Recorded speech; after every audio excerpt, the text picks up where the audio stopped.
So when the director Jude approached you for the film, what were your initial thoughts? Because you were also, actively taking part in the rescue work also back in My initial 2018. thought was, no, bro, I'm not doing this movie.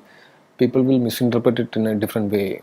Without me doing anything itself, like I've done my best as a Malayali, as a Iringalakuda Karan. I'm from Iringalakuda, and almost 90% of the people in Kerala were involved in rescue operations or relief activities and everything. I'm just one among them. I never claimed that I did something. I did something because I thought it's my responsibility, and I was among hundreds of other youngsters who did that. But just because I am an actor, this news got out, and people started appreciating me for a while. Once the floods was over, I don't know how it just U-turned, and people started calling me flood star.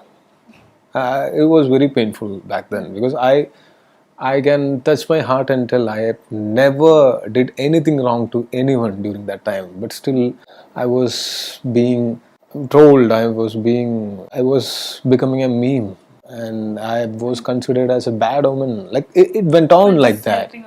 Yeah, it went on like that. I don't know who propagated it, but I don't know. Maybe someone did it just for fun, and but I'm a human being. I have emotions. I was hurt, so I told Jude, the director, no, bro, I'm not involving in anything. I just want to be at peace. So I'm not doing this movie. That's what I said. Because if I do that movie, again, this people will start calling this. Not everyone in Kerala. I have to mention it. It's a very small percentage of the people, but it's about me, so I can be hurt.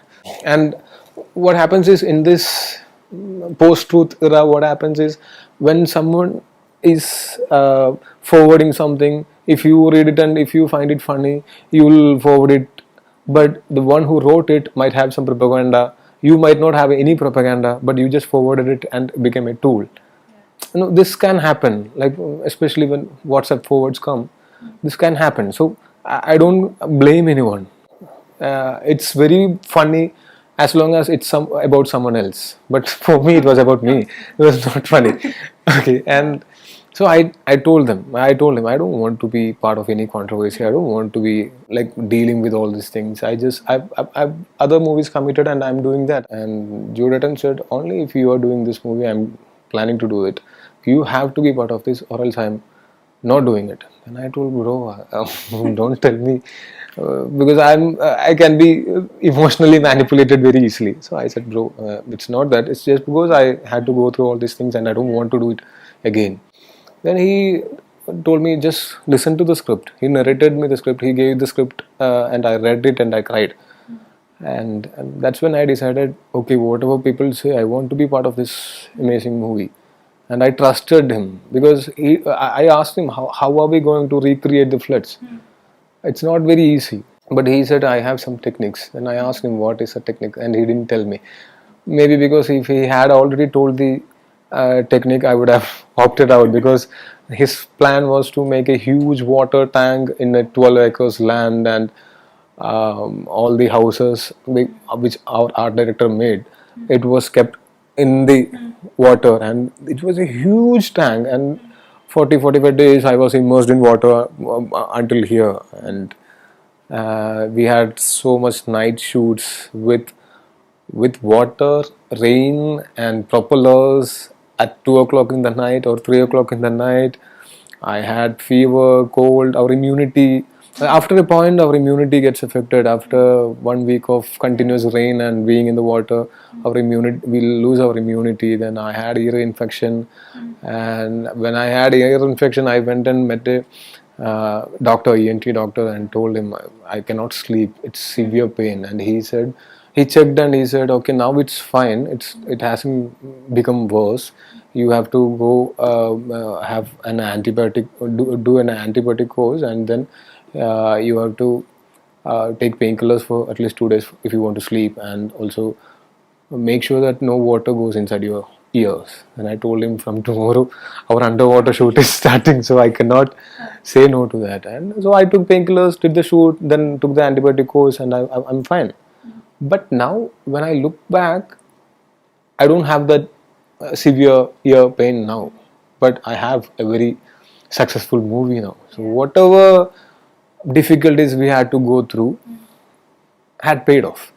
So when he explained me about the movie, the emotion of the movie, what he went through during the floods, and when we discussed, we had a lot of stories to tell about what happened during the floods, and everyone in Kerala, either they have experienced something like that, or they have heard, or they have seen someone else experiencing that. So this is not an alien thing. It's something that is relatable to everyone in Kerala, and it's basic human emotion. So I think people outside Kerala also will be able to relate to it.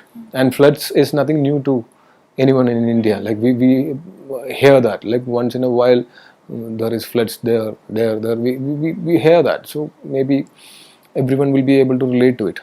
Like you said, it's also you have to relive the entire moment that you already lived once. We literally did that, Yeah, you but did, for no? floods it was just 4 5 days or 1 week. But for shoot it was But still, the one and a mental half toll on month. you also as a character to just get into that zone was it At, difficult? at certain point when I was shooting with the rain unit and with the water, I was in this boat, and I literally got chills thinking of whatever we went through. We had not forgotten it, but we don't want to remember it again and again. But every day of this shoot, we used to go back to the memories, and I used to text my friends who were with me back then. Sometimes I get the same feeling. Good that it ended. Like, I still wonder how we survived it, because at some point in 2018, not the movie, in the 2018, the year, during that floods, I thought it is the end. This is going to be the end. Kerala is going to be drowned, washed out completely. That's what I thought. But it's a miracle. It's a magic. Like, or people stood together and fought against it. Not only the people, the government, everyone stood together and fought against it. And that was not enough. The nature was kind enough to leave us alone. After a point, the water went back to the seas, and but still, a lot of them lost their lives. Lots of them lost whatever they had. I know a family who had many cows and hens, and that was their source of income. Everything perished, and they had to start from the scratch. A lot of them lost their houses. Even after that, I think people supported each other, and they were ready to give whatever they have. They were ready to share whatever they have. So during the shoot, when I see water, people walking with, it's all art properties, and water is filled by us. We know that, but that image brings back the memories. Subscribe to Midday India. Get direct notifications on all our videos by clicking on the bell icon.